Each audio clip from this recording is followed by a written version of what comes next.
The year was 1977. I don't know if you remember it, but I do.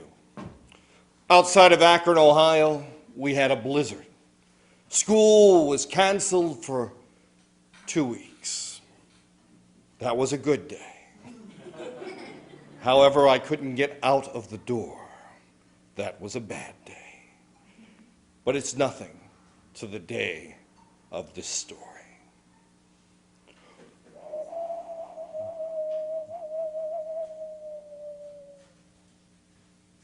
We go to far away Japan of long, long ago.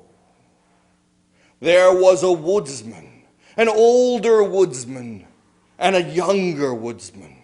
The older woodsman would come by and say, "Let me show you how to do this. I'm getting up there in age, but I know how to do things. Come." And just then, it was a gentle wind. "Come, I'll show you the proper place to cut the trees."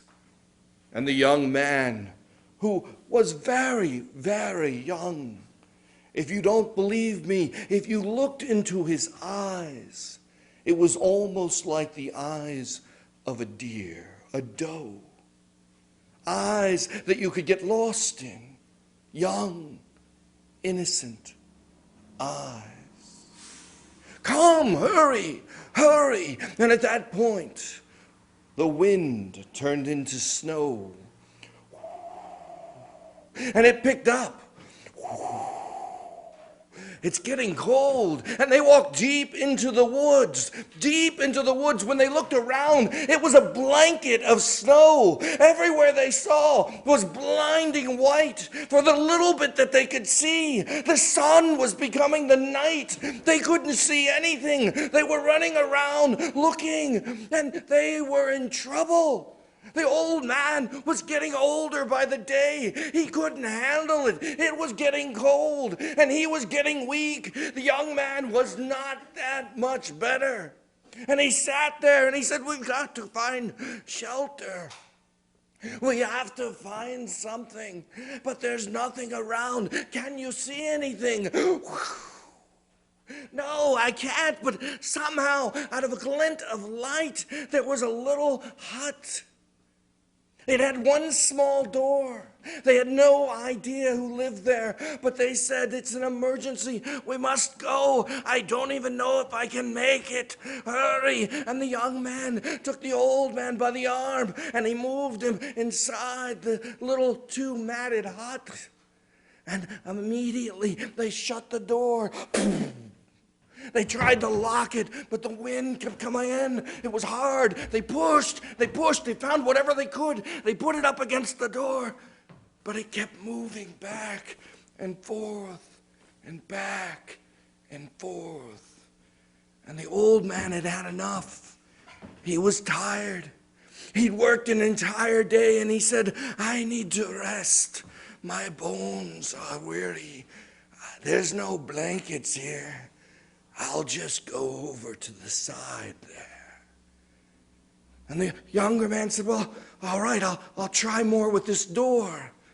And soon the old man was asleep. And the young man, he was getting tired. And the old man was asleep.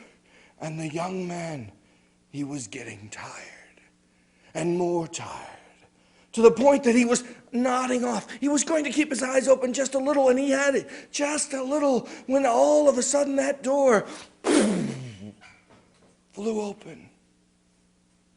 And inside appeared a woman. Her skin was white like the snow. Her eyes were red, and she had long black hair and long fingernails. And she did not walk to the old man, but she glided to the old man as though she could sift into the snow.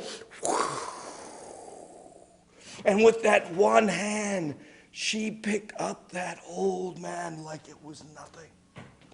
And she looked into the eyes of that old man, and she said, I can see there is little life in you, so I will take what is left. And she breathed, and as she breathed, his breath left into hers.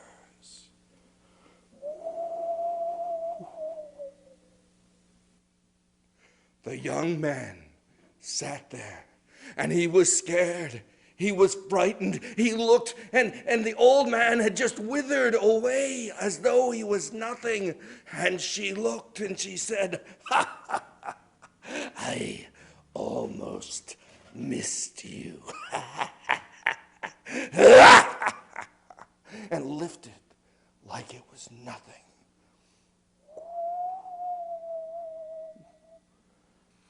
And then she looked into his eyes. What is this? You have much life. I can see you are attractive. Well, he looked. She said, there's something about you, something that just means I have to wait. I cannot. I will not. And she lifted him gently down to the ground. And she looked at him. She said, but I tell you this, and I tell you this now, heed my warning. If you tell anyone what you have seen here, I will come back and do what I was supposed to do, whether it was part of nature or not. And she glided out. And the young man, he was frightened. He was scared. He was shivering. He was weak. He was vulnerable. He didn't know what to do. Here was the lifeless body of his mentor, and the snow was still going. He stayed with that body for 7 days. Nothing to eat, just looking at the empty eyes of the old man. It was too cold to bury him. When the snow let up, he opened the door and he walked till he finally found a place that was familiar. There was supposed to be a ferry to take him across, but it wasn't there. He had to wait 2 more days. And all he could remember was who was lifeless in that small hut. And when he was walking back, he did look back, and then maybe it was a trick on his eyes, but he didn't see that hut anymore. Finally, the ferry came, and the ferryman looked over, and he handed a 1 coin that he had, but he couldn't speak. He was silent for what he saw. And in the emptiness of the water, he went back to take care of his mother. For you see, he did that. He cut the firewood. That's how they made a living. She was older, and she took care. He took care of her every day.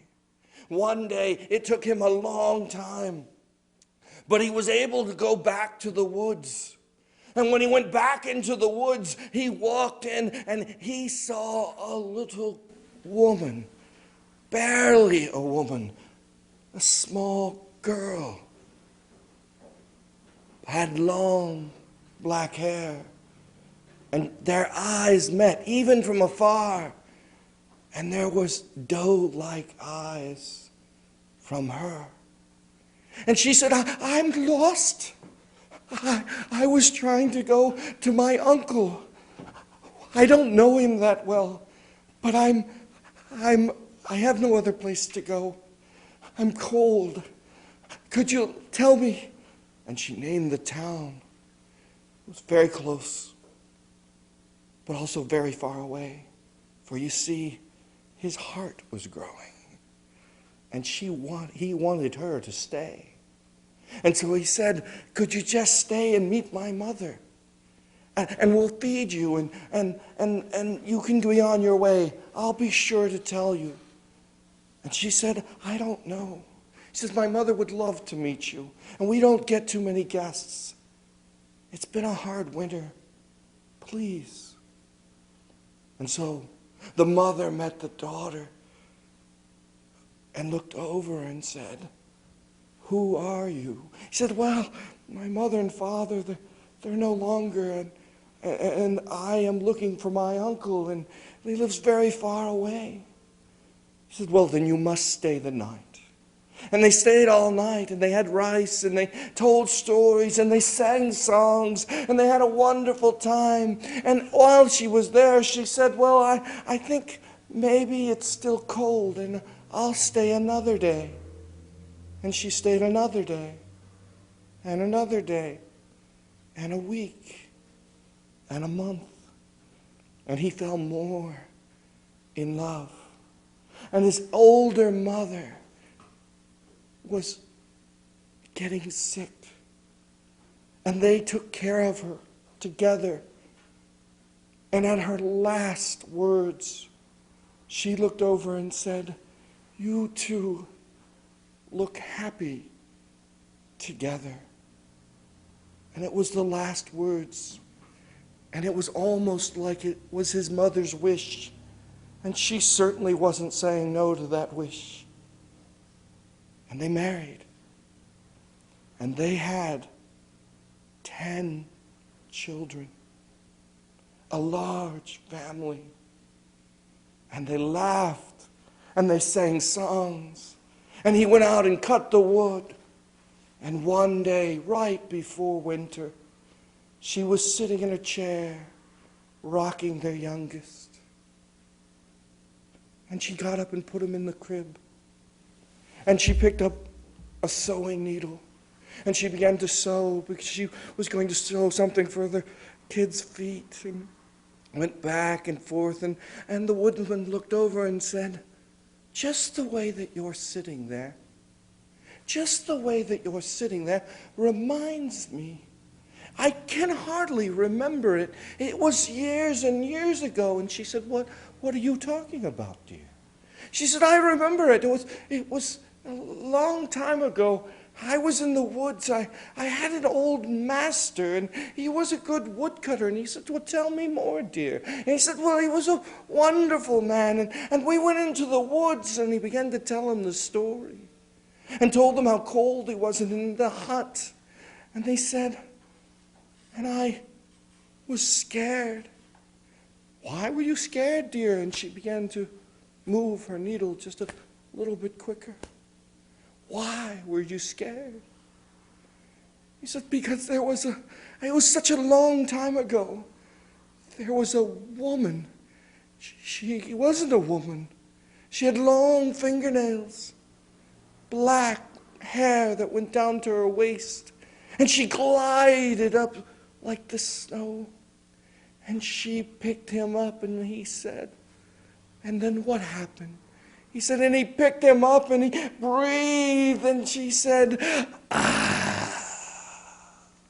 And her fingernails began to grow. And she dropped her knitting, and she said, I told you never to speak of that.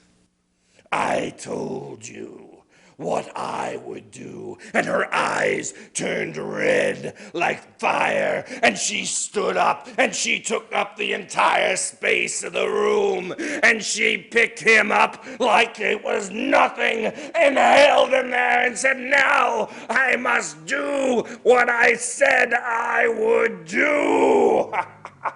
And she took one giant breath. That snow woman took one giant breath, and he was losing, and he was trying to struggle, when out of another room we heard babies crying. What was that? And she looked over, and she knew full well what that was. It was her own children. She looked at the doe-eyed man and she said, I will. And the babies began to cry even more. And she said, their blood is in me. I will not leave them without a father. But mark my words, you will not harm one of those children. If you do, I will be back. And she glided. And that man never saw her again. And they were playing in the snow. She would listen. He would listen. The kids would listen. And they would hear, almost like the snow was crying, like a mother who had lost her children. The snow